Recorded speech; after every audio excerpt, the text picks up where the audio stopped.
Isaiah gives us that classic image of swords into plowshares and spears into pruning hooks. You'll see on the altar, there is a statue of beating the sword into a plowshare. You're going to hear a little bit more later from Bill Parsons about things Russian. This statue was purchased in Russia by my husband's grandfather in the teens? 30s. 30s, okay? And it turns out it was made at a forge that's next door to St. Joe's Church, which was the sister church of Lakewood. And we went over there to visit them, and folks from St. Petersburg came over to visit us. And so we ended up, it was like, we have the statue. Oh, well, this came from the forge next door to the church. But this is an image that represents the Advent season and the meaning of the Advent season and the hopes and dreams that are meant to capture our hearts in this season. It's a season where we prepare ourselves for a radical new reality, where swords are converted into plowshares. It is a dream of peace. And we need to be reminded every year in this Advent season of God's dream of peace for all of us, and how Jesus came to make that dream real for us. Now, while Jesus was born some 2,000 years ago, I have to say, sometimes it seems like the gap between God's dream for reality and for peace and the reality of the world we're in are diverging instead of converging. The idea was that Jesus was going to bring us closer to this peace that the prophet imagines for us. But sometimes it seems like we're going the other way.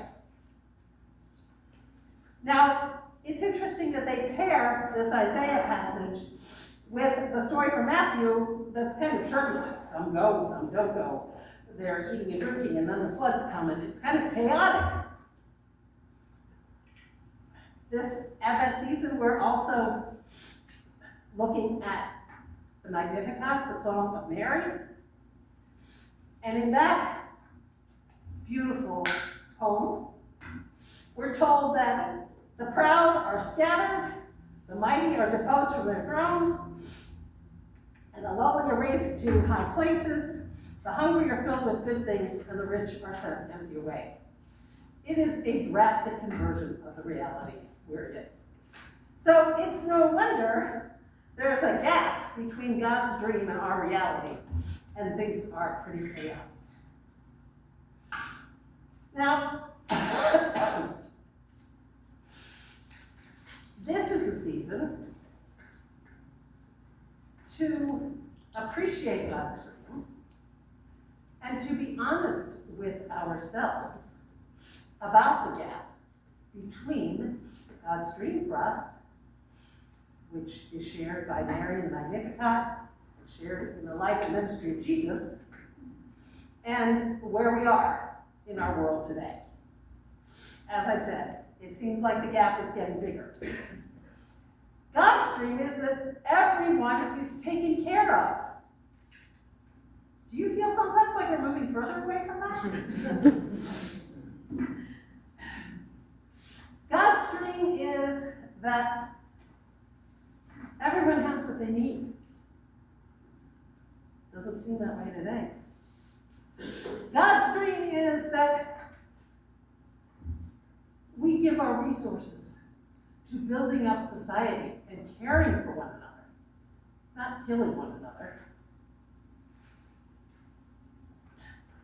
I'm imagining in God's dream There's no Salvation Army bell ringers because nobody's in need.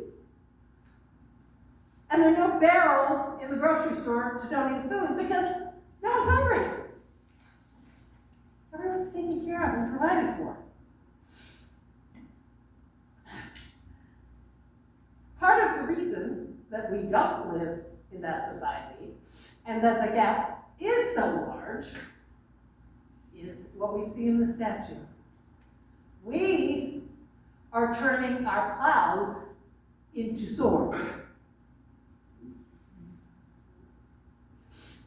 Like Eisenhower says, we are using our resources to promote conflict, war, and armaments, and that takes money away from schools, job training, children, healthcare, and all kinds of other things. So it seems like this gap between God's dream and our reality is getting bigger. And note, Eisenhower was a Republican.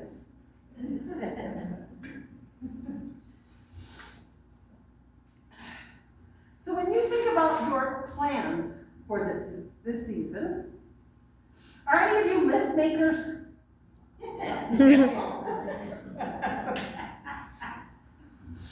Okay.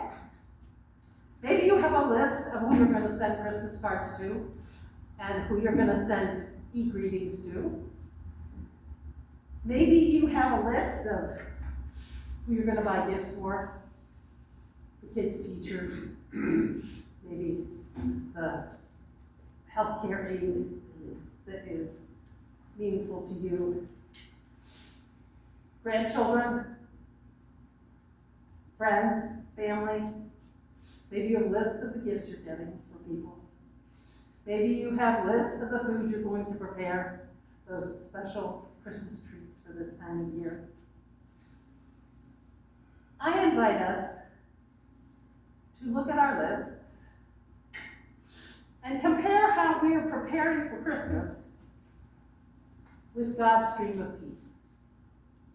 What is there on our list that is moving us closer to that mountain of peace where all come and where swords are beaten into plowshares? I'm imagining ICE agents who pass out water and legal aid cards and hotel vouchers to people. I'm imagining the holiday event at the preschool, where instead of an armed guard, there's a guard with balloons and stickers for the kids. I'm imagining that when we get to December 25th, there is peace on earth, and that all of the soldiers who are serving in the armed forces of this country and every country, they're all discharged. And we put our energies into solving our problems without violence. So this Advent season, let your heart be captivated once again by the dream of peace, despite the reality around us. And may we, like Jesus, work to transform our reality. Amen.